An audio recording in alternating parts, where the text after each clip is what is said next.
आज होगी 24 तारीख जी 12 दिन हो गए खुले घूम रहे हैं, कोई कार्रवाई नहीं हुई, कोई एफआईआर नहीं हुई। हरिद्वार में एफआईआर हो गई, यहां कोई एफआईआर नहीं, कोई कार्रवाई नहीं। यही बयान कोई और दे देता कि विशेष समाज को निस्तोनाबूद कर दिया जाएगा और ये सब, तो अब तक वो अंदर होता सर, उसका कमलेश तिवारी हो चुका होता अब तक।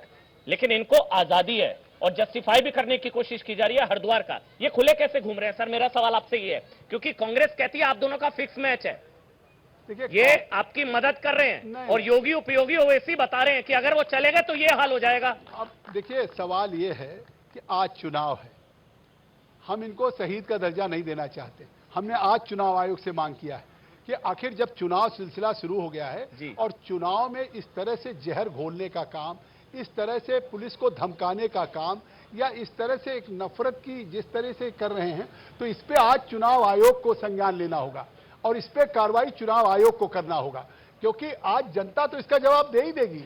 आज जिस तरीके से भी ये कोशिश कर ले, कोशिश इन्होंने और जगहों पे भी किया, यहां भी करने की कोशिश कर रहे हैं, लेकिन आज उत्तर प्रदेश में कानून व्यवस्था की स्थिति जो है, या उत्तर प्रदेश में इस तरीके से, उसके लिए उत्तर प्रदेश में योगी आदित्यनाथ की सरकार, आप ये महसूस कर लीजिए कि किसी को भी इजाजत नहीं देगी कि किसी के साथ किसी को कोई खिलवाड़ कर सके, किसी की आजादी और सुरक्षा पे। कर रहे हैं सर, कुछ नहीं हो रहा, कर रहे हैं सर, माफी के साथ। आप बहुत सीनियर हैं, 12 तारीख को दिया था, 24 हो गए, कुछ नहीं हुआ उनके खिलाफ। कल को कोई कुछ हो जाएगा तो कौन जिम्मेदार होगा? जो उन्होंने शब्द है ना उनके, सर शब्द कौन बचाने आएगा?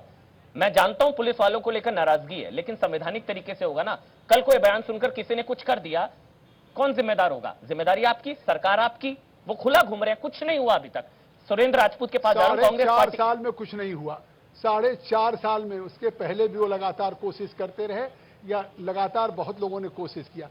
जिस तरह के आज नजीर पेश किया अपनी उत्तर प्रदेश की हुकूमत चलाने में, या तो इस तरह के लोग, जिस तरीके से आपने देखा होगा पूरे उत्तर प्रदेश में तमाम माफिया, तमाम अपराधी, आज उनकी जगह कहां है? माफी के साथ है सर, माफी के साथ इसका निचोड़ मैं बताता हूं बाहर है, माफी के साथ सर, तो इसलिए आप माफ करिएगा, इसका निचोड़ मैं बताता हूं, माध्यम से कहना चाहता ये हूं, अल्टीमेटली कर क्या रहे हैं ओवैसी? आपकी मदद ही कर रहे हैं। कैसे? सुन लीजिए, कैसे कैसे मैं बताता हूं कैसे। वो जहर घोलने का काम कर रहे हैं, सुनने का तो काम सर, एक बार थोड़ा सा धैर्य, क्यों मदद कर रहे हैं? आज यही चर्चा हो रही है कि मोदी योगी हटेंगे कैसे बचेंगे, मोदी योगी हटेंगे ओवैसी क्या करेंगे, मोदी योगी हटेंगे कैसे बच पाओगे? सुरेंद्र राजपूत उनके कहने से मोदी योगी हटेंगे? आपने कहा कि क्या दोबारा मुख्यमंत्री कोई बनने जा रहा है? आपने देखा हिंदुस्तान में पहली बार हुआ कि स्पष्ट बहुमत से मोदी की 14 में सरकार बनी और 2019 में उससे भी ज्यादा बहुमत से। इन्होंने फिर वही उत्तर प्रदेश में योगी की सरकार साहब बता रहे हैं योगी कितने उपयोगी सुरक्षा के लिहाज से उत्तर प्रदेश में। 325 के पार होंगे, आप नोट कर लीजिए। चलिए सुरेंद्र राजपूत जी, फिक्स मैच चल रहा है क्या? आप तो ये आरोप लगाते हैं बी टीम। अमन भाई, सुरेंद्र राजपूत, एक बड़ा पुराना साहब और अरुण भाई आ रहा हूं, एक बड़ा पुराना सा शेर था, याद आ गया। कहते जिसको बड़ा गुरूर था कि वो मजे में है, या तो वो फकीर है और या नशे में है। अब ये इन लोगों को तय करना है, लोग फकीर हैं या नशे में हैं। भाई सच बात ये है, बिल्कुल आपसे 100% सहमत हूं। एक बात करते हैं मुसलमानों की, एक बात करते हैं हिंदुओं की, बाकी सब लोग इनके लिए ढपली बजा। और आप बात करते हैं हिंदुत्ववादियों की। सुन लीजिए अब देखिए, आप थोड़ा सा इतना जितना समय आसिम भाई को दिया, पाल साहब को दिया, उतना न दीजिए, आधा तो दे दीजिए, कोई बात नहीं। जी सुरेंद्र भाई, अब मसला क्या आ रहा है यहां पर? मसला यहां पर प्रदेश की और देश की जनता को भ्रमित करने का आ रहा है। आप एक चीज देखिए, आपने भी आधा सच बोला। आपने कहा धर्म संसद पर एफआईआर हो गई।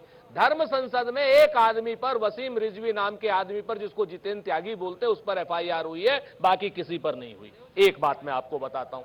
दूसरी बात मैं आपको बताता हूं कि यहां पर तो दोनों लोगों को पूरी धर्म संसद में पूरे 20 घंटे जिस तरीके से बदतमीजियां हुई हैं, सबके सब लोग अभी तक जेल में क्यों नहीं है? एक बात।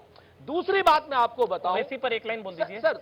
ओवैसी पर, हाँ, हरिद्वार पर गुस्सा आया, ओवैसी पर नहीं आया? 100% आया। कितना मैं आया तो कह रहा हूं, उनके खिलाफ भी एफआईआर हो। उनके बयान से गुस्सा आया? बिल्कुल पूरी तरीके। बयान गलत था? हम तो कहते हैं पाप बयान गलत था? बिल्कुल गलत था। क्या था बयान? हम तो कहते हैं पाप से घृणा करो, पापी से नहीं।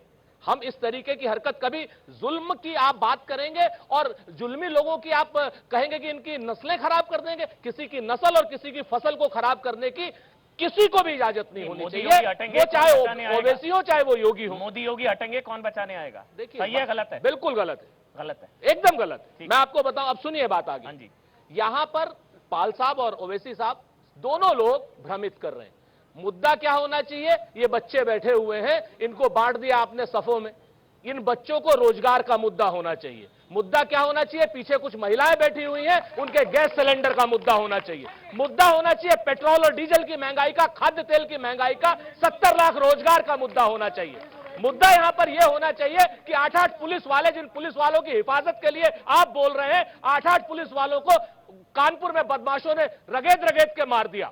मुद्दा होना चाहिए कि बनारस में वो जिला अध्यक्ष भारतीय जनता पार्टी का जब पिटाई करता है पुलिस वालों की, तब कोई बचाने नहीं आता। मुद्दा होना चाहिए जब एटा और इटावा का एसपी एक एमएलए से भारतीय जनता पार्टी के मार खाता है पंचायत चुनाव में, कोई बचाने नहीं आता। मुद्दे असलियत के होने चाहिए। सही कह रहे हैं। और मुद्दे मैं इस उम्मीद पर नहीं करूंगा होंगे सुरेंद्र कि राजपूत किसने जी की किसको क्या अपील कहा। को, सुरेंद्र राजपूत जी की अपील को राहुल गांधी समझेंगे, क्योंकि महंगाई की रैली में हिंदुत्व का मुद्दा राहुल गांधी उठाते हैं। सुरेंद्र राजपूत उस जी पर भी आ जाते हैं अमन भाई। और आप- आए दिन, अब सुनिए ना मेरी बात, हाँ, आपने बिल्कुल, 1.5 मिनट आपकी बोला, बात सुनकर के सवाल जवाब। पूछता हूं मैं। हाँ। आप बोल रहे हैं बेरोजगारी का मुद्दा होना चाहिए, महंगाई का मुद्दा होना चाहिए जी। हर सुबह उठकर राहुल गांधी बेरोजगारी महंगाई पर ट्वीट करते हैं, हिंदुत्ववादियों को गाली देते हैं। मैं बताता हूं हर आप- दिन, आइए ना, हर दिन जब आप सुन लीजिए, बिल्कुल। मुद्दा वो होना चाहिए, तो सर फिर ट्वीट भी वो 100% होना चाहिए। सुरेंद्र और भाई। मैं आपको बता देता हूं, आज से 2.5 साल पहले से जब से कोरोना की शुरुआत हुई है, कब हिंदुत्ववादियों की बात हुई? लगातार मुद्दा कोरोना था, लगातार मुद्दा महंगाई था, लगातार मुद्दा बेरोजगारी था, लगातार मुद्दा महिलाओं का अपमान था। अब क्या हो गया और राहुल आज जी की को? डेट में अब क्या हो गया अगर राहुल ये जी को? जितने अब क्या हो गया राहुल मैं बता- गांधी को?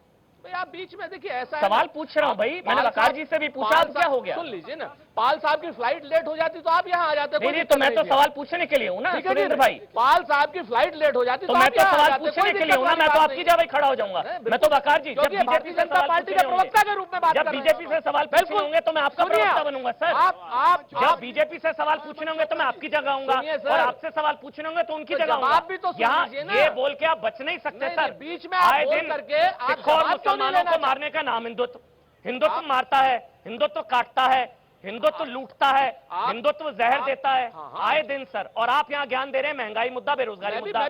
समझाइए ना राहुल जी को। हाँ बिल्कुल बिल्कुल। उसके बाद आ रहा हूं सर मैं। ये देश गांधी का है, गोडसे का नहीं है।